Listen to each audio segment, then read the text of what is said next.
9 साल बीत चुके हैं। भाजपा कह रही है 9 साल बेमिसाल।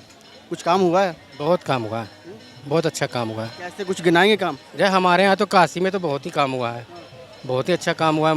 वो मंदिर बन गया विश्वनाथ जी का, इतना अच्छा सर। कॉरिडोर बन गया है और वहाँ की रोडें वोडें बहुत अच्छी हो गई हैं। अभी भी कार्य वहाँ पे चल रहा है जो है, और लगभग हमको लगेगा कि 2023 तक तो और कार्य होगा वहाँ पे। मुद्दे क्या होने वाले हैं 24 में? जी, मुद्दे क्या रहने वाले हैं 24 में? 24 में मुद्दे मेन चीज़ देखिए, 24 में मुद्दे तो अब विकास का मुद्दा रहेगा, ये समझ लीजिए। विकास हो पाया उस हिसाब से? कहीं नहीं हुआ है, बहुत विकास हुआ है, बहुत अच्छा विकास हुआ है। विपक्ष कह रहा है कुछ विकास हुआ नहीं, हिंदू मुसलमान हुआ कहेगा है। ही ना, विपक्ष तो कहेगा ही ना, लेकिन विकास तो हुआ है ना।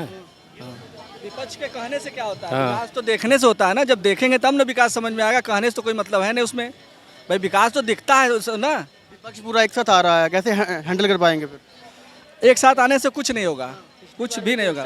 पिछली बार भी एक साथ आए थे, कुछ हुआ नहीं हुआ। इस बार नई नई ऊर्जा के साथ आ रहे हैं, वो कह रहे हैं। राहुल गांधी हैं, वो अलग मतलब एक बन चुके हैं। राहुल गांधी यात्रा की उन्होंने पूरे भारत में। बहुत बढ़िया ऊर्जा के साथ आए थे, लेकिन कुछ हुआ नहीं हुआ। वैसे इस बार भी होगा। कर्नाटक में जिस हिसाब से हारे हैं, लगता है आपको कुछ झलकी मिलेगी? कर्नाटक की बात छोड़िए, यहाँ का देखिए, तो कर्नाटक का तो राज्य का चुनाव था ना, ये तो पूरे देश का चुनाव है ना।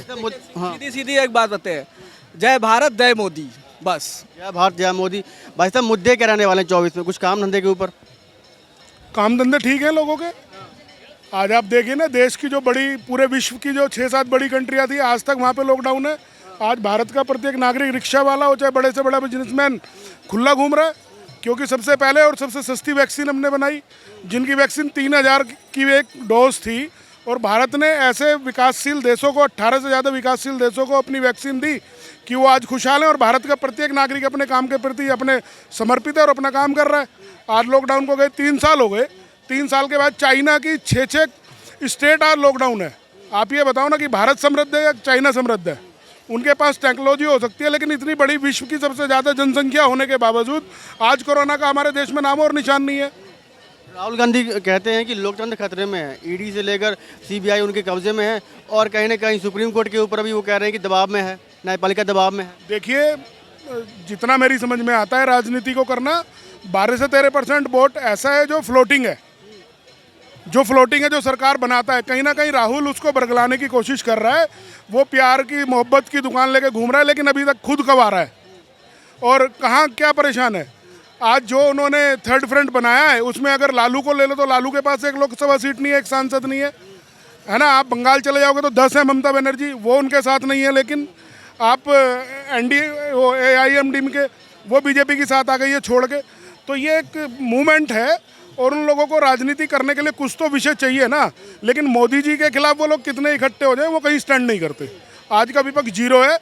जो हमने 2019 में देखा था, उससे कहीं हम सशक्त सबल भारत में सरकार बनते मोदी जी को दिखेंगे। वोटों की परसेंटेज की बात करें, वो कहते हैं गणित ऐसा होगा, क्योंकि अगर सब विपक्ष इकट्ठा हो जाए तो कहीं ना कहीं मात दी जा सकती है, ऐसा कहा जा रहा है। देखो, इस देश में बहुत अच्छी राजनीति, बहुत लंबे समय से ये लोग राजनीति करते आए हैं, हिंदू मुस्लिम की।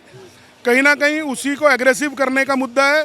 जिस तरीके से चुनाव के नतीजों के बाद हमने कर्नाटक में वीडियो देखे, सबने मीडिया के थ्रू, आप लोगों के थ्रू, कि जहाँ पे ये लोग सबल थे वहाँ पे लोगों को वोट नहीं डालने दे गया। तो कहीं ना कहीं ऐसे लोगों को, ऐसे मुद्दों को भुनाने की और एग्रेसिव करने की इनकी कोशिश। EVM का मुद्दा उठाती है अभी विपक्ष, क्या लगता है आपको? आपने दोबारा बोलिए। EVM का मुद्दा जो है, वो कहती है कहीं ना कहीं ना, चुनाव हैं, छोटे मोटे चुनाव जितवाते हैं जानबूझकर, और जो बड़े चुनाव है वो खुद जीत जाते हैं। कौन सा भाजपा बहुत, मतलब इन्होंने, मोदी जी ने इनको, अगर कर्नाटक को हम देखें, अगर हम देखें छत्तीसगढ़ को, या हम देखें पंजाब को, जहां भाजपा आ रही है, तो क्या वो छोटी इकोनॉमी के स्टेट हैं कि बीजेपी ने अपनी मर्जी से इनको दे दिए? वहाँ का भी 1500 करोड़ रुपए सालाना बजट है ना भाई, सरकारें बजट से चलती हैं ना। अगर देते तो इनको कोई छोटा सा नगर निगम जिता देते, निकाय जिता देते। सब जगह हारते हैं लोग, और ये जब हारते हैं तो EVM में गड़बड़ होती है, तब ये जीतते हैं तब कोई EVM में गड़बड़ नहीं होती। तो ये तो मुद्दे हैं जनता को बरगलाने के, और सब चीज़ देश में बहुत अच्छी हो रही है, देश सबल है। मैं सबसे ज़्यादा खुश हूँ एजुकेशन लेवल को, और NHI के जो रोड और हाईवेज बने हैं, उनसे हम लोगों का बहुत पैसा बचता है, बहुत हमारा टैक्स बचता है, बहुत हमारा समय बचता है, बहुत ये कह रहा है, बचता है। विपक्ष अभी ये कह रहा है कि ना 1 लाख करोड़ का कर्जा बढ़ चुका है 9 सालों में, और पहले 50 था, अब 1 लाख बढ़ गया। और मतलब 1.5 लाख करोड़ हो गया। अब इसको देना कैसे है, इसके ऊपर सवाल मतलब लगाए जा रहे हैं। देना कहाँ से, कहाँ पर खर्च हुआ, इसके ऊपर भी सवाल जवाब। देखिए, देश में इतने काम हुए हैं पिछले 9 सालों में, और उसके सामने ना 0.1%, 0.1% ना कहीं कोई भ्रष्टाचार का मुद्दा नहीं है। ये एक बहुत बड़ी बात है, और देश का प्रत्येक नागरिक इसी विषय को लेकर कहीं ना कहीं मोदी जी के पीछे खड़ा है। अगर देश पे कर्जा हुआ है तो डेवलपमेंट भी हुआ है, और जहाँ से डेवलपमेंट हुआ है वहीं से वो कर्जा उतरेगा भी। हुआ क्या है कि एफडीआई का निवेश हुआ है देश में। एफडीआई गई कहाँ है? एफडीआई के थ्रू हम लोगों ने अपने प्लांटेशन लगाए हैं, रोड हाईवेज में लगाए हैं। जो पैसा उन्होंने लगाया वो वहाँ से वसूलेंगे। जब वो कंपनियाँ फ़ायदे में होंगी तो पैसा भी वहीं से उतरेगा। कोई मैंने पैसा नहीं लिया, कोई इन्होंने पैसा नहीं लिया, कोई इन्होंने नहीं लिया। सरकार का वो एक पैक्ट है विदेशी कंपनियों के साथ, उन्हीं के थ्रू हमने डेवलपमेंट भी किया है। क्योंकि भारत में इतना सबल भारत नहीं था कि इतना डेवलपमेंट कर पाता, तो वो बाहर की विदेशी कंपनियों से पैसा आया तो वही पैसा वहीं से जाना भी है उनको।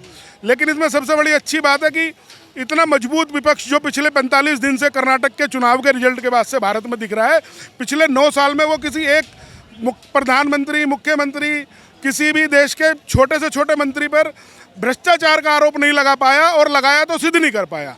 ये लोग अडानी अंबानी कहते हैं, तो कोर्ट खुले हैं ना, आप जाइए ना। जब भारत में कांग्रेस की सरकार थी तो भारत के कितने लोगों ने इनके मंत्रियों को सस्पेंड कराया सुप्रीम कोर्ट में केस डाल के। क्या इनको वो रास्ते नहीं पता? वो बताएगी क्या? जनता बताएगी क्या इनको? सिर्फ बरगलाने के लिए कुछ है, लेकिन ज़मीन पर कुछ नहीं है।